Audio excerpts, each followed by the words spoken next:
Vous avez entendu dans cet évangile, Hérode était bouleversé au récit des mages. En entendant cela, cela me rappelle qu'il y a quelque temps, pas si longtemps que cela, nous avons entendu l'évangile de l'Annonciation quand Gabriel vient voir la Vierge Marie. Il est dit aussi qu'elle est toute bouleversée. Et oui, la venue de Dieu dans nos vies nous bouleverse. Et peut-être la question à nous poser, c'est est-ce que nous avons été un jour bouleversés par cette rencontre avec Dieu? Et peut-être si nous n'avons jamais été bouleversés, peut-être n'avons-nous pas vraiment rencontré Dieu. Enfin voilà, donc nous sommes bouleversés quand nous rencontrons Dieu et par rapport à ce bouleversement, il existe deux attitudes. La première attitude, celle de Marie, c'est que l'intelligence s'appuie sur la foi. Oui, quand elle dit « Comment cela se fera-t-il, puisque je ne connais point d'homme ?» Cela veut dire qu'elle croit vraiment que Dieu va l'accomplir, mais que son intelligence demande comment cela va s'accomplir. Elle sait que cela va s'accomplir puisque Dieu le veut. Voilà, donc c'est cette intelligence, une fois qu'elle est éclairée par la parole de l'ange, l'Esprit Saint te prendra sous son ombre, même si ce n'est pas explicite pour nos intelligences. En tous les cas, elle pose cet acte de foi et, de manière évidente, elle dit « Voici la servante du Seigneur ». L'intelligence d'Hérode ignore la foi.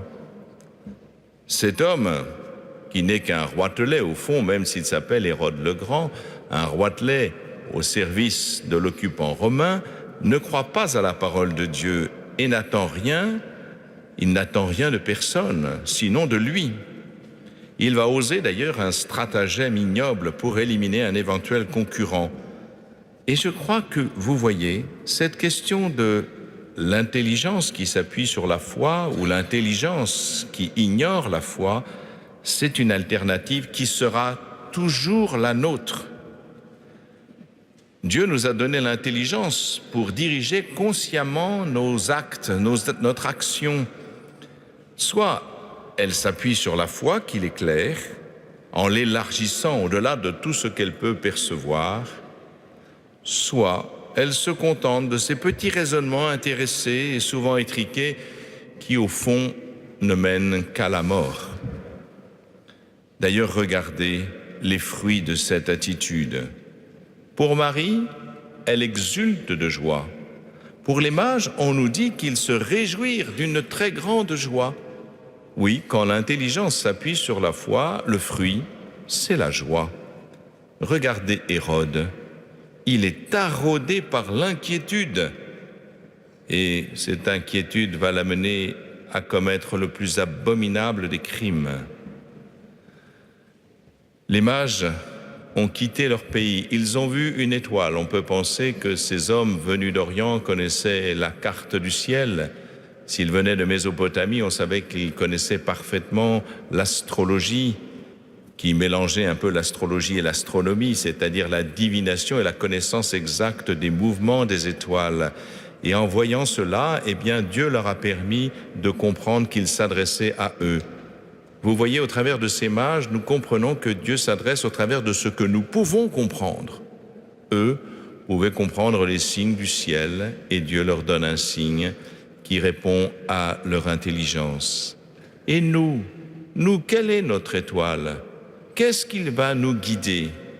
Eh bien, cette étoile, justement, c'est ce dont nous parlions il y a un instant. Cette étoile, c'est la foi. C'est bien la foi qui est notre étoile. Est-ce que l'étoile qui guide notre vie est vraiment la foi? Dans les ténèbres de notre monde, c'est la foi qui nous éclaire et qui nous fait découvrir celui qui est la lumière du monde. Tout part de la foi. Souvent, on croit que c'est l'inverse. Non, regardez, vous avez peut-être assisté à une entrée en catéchuménat. Celui qui demande le baptême est interrogé par le prêtre ou par le diacre. Le prêtre ou le diacre lui demande « Que demandez-vous à l'Église de Dieu ?» Nous, on s'attend à ce qu'il réponde le baptême. Eh bien, pas du tout. Que demandez-vous à l'Église de Dieu? La foi. Eh oui. Eh oui, c'est étonnant, hein? On ne demande pas le baptême parce qu'on a la foi. Non, on demande le baptême pour avoir la foi. Et oui, parce que c'est la foi qui nous mène jusqu'à l'enfant de la crèche. C'est la foi qui nous fait reconnaître Jésus comme vrai Dieu et vrai homme.